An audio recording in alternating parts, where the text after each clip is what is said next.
ఒక కొత్త programme plan చేస్తున్నాను. దాని పేరు ఫెస్టివల్ పేరు ఆవకాయ్. ఆవకాయ్ అమరావతి ఫెస్టివల్.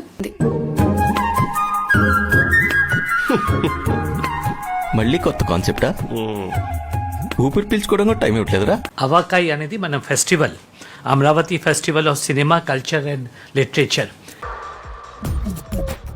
నవ్వు ఆపుకుంటున్నావు కదరా. ఆవకాయ అనేటువంటి ఈ కార్యక్రమాన్ని విజయవాడలో ఏర్పాటు చేసుకోవడం జరుగుతుంది అమరావతి ఉత్సవంగా. ఆవకాయ అమరావతి అదేం చంద్రబాబు నాయుడు గారు, మనం అమరావతికి ఒలింపిక్స్ తెస్తా అన్నాం కదా, ఇప్పుడేదో ఆవకాయ తెచ్చారా? అంటే అది 40-50 కోట్లు ఖర్చు పెడతారంట మొత్తం సంవత్సరానికి, ఏది ఉత్సవాల పేరుతో. మెడికల్ కాలేజీలు కట్టడానికి డబ్బులు లేవు, ఉద్యోగులకు జీతాలు ఇవ్వడానికి డబ్బులు లేవు, ఆరోగ్యశ్రీకి డబ్బులు లేవు, ఫీజు రింబర్స్మెంట్కి డబ్బులు లేవు. చంద్రబాబు నాయుడు గారి కొడుకు, ఆయన దత్తపుత్రుడు స్పెషల్ ఫ్లైట్లో తిరగడానికి డబ్బులు ఉన్నాయి. అమరావతి ఆవకాయకి డబ్బులు ఉన్నాయి. ఏదైతే విశాఖ వంకాయకి డబ్బులు ఉన్నాయి, కర్నూలు కాకరకాయకి డబ్బులు ఉన్నాయి. కానీ వీటికి మాత్రం డబ్బులు లేవు. జీతాలు ఇవ్వడానికి డబ్బులు లేవు, రాష్ట్రాన్ని డెవలప్మెంట్ చేయడానికి డబ్బులు లేవు. ఇంకో పక్క చూస్తే ఖాళీ ఖజానా. డబ్బులు లేవా? లేవురా.